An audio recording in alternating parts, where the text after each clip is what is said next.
क्लेशाने या ठिकाणी हा विषय मांडत आहे। फार गंभीर विषय झालेला आहे।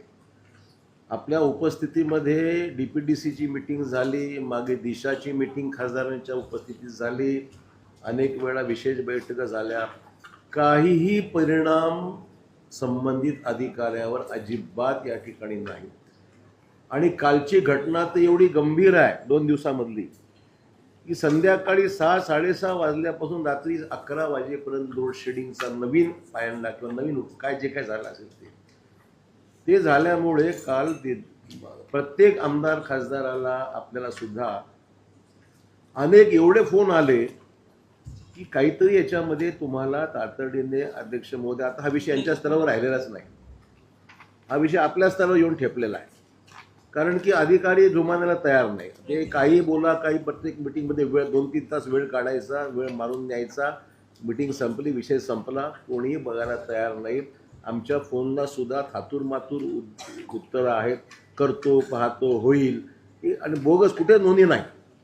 आमचं म्हणणं हा विषय जरा आपण सिरियसली घ्या आणि 1-2-4 लोकांना सस्पेंड केलं पाहिजे या मताला आम्ही आता आलेलो आहोत।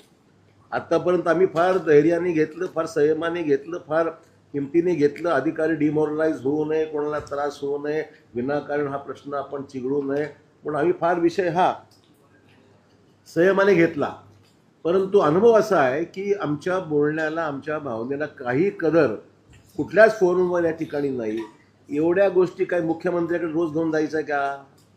शासनाची बदनामी ह्याच्यामध्ये करण्याचा यांचा हेतू असं मला स्पष्ट मत आहे।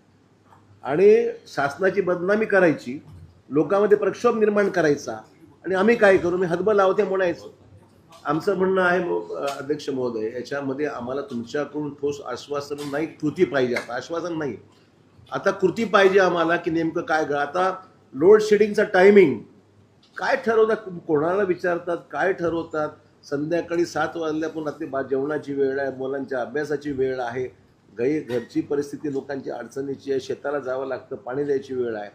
आमचं म्हणणं पहिल्यांदा मागणी आमची अशी आहे की हे सगळं लोड शेडिंग टायमिंग जे आता चुकीचं दिलं आहे ते तातडीनं आजच्या आज बदलून दुपारी केव्हाही काही करा, पण संध्याकाळीचे जे टायमिंग केलेलं आहे अतिशय चुकीचं आहे। हा पहिला विषय आहे। दुसरा विषय जो आहे, परवा जिल्हाधिकारी यांनी सेवा सेतू केंद्राच्या नियुक्त्या बऱ्याच गावनिहाय केल्या असाव्यात, झाल्या, काही इंटरव्ह्यू चालू होते मधल्या काळामध्ये। आमचं मागणी एवढीच आहे, या तक्रारीच्या नोंदी सुद्धा सेवा सेतू केंद्रावर गावनिहाय गेल्या पाहिजेत।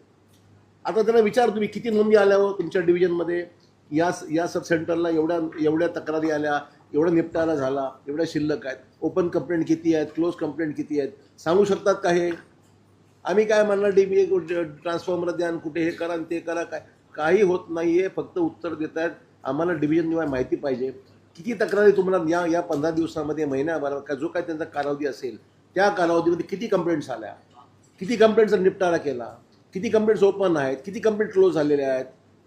आपण डीपीडीसून पैसे घेतो, आज इतिवृत्तामध्ये ते फिगर आलेलाच नाही आहे।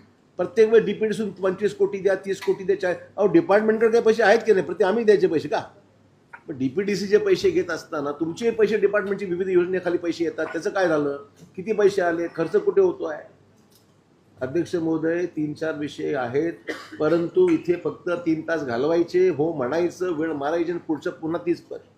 तर ह्याला सेतू केंद्रावर नोंदी असल्या पाहिजेत। म्हणून सर्व्हिस सेंटर सुरू करा, लोकांचे कॉल्स घ्या, फोन घ्या, तक्रारीचा टोकन नंबर द्या, त्याला रिप्लाय करा, काही घडत नाही। म्हणजे रिस्पॉन्स सेल नावाचा प्रकारच नाही आहे। लोकांनी बोंबलावं, शेवटी आमच्याकडे यावर, आपण अटेंड करावं, आम्ही त्याला फोन करावे, हा धंदा रोजचा झाला इकडे।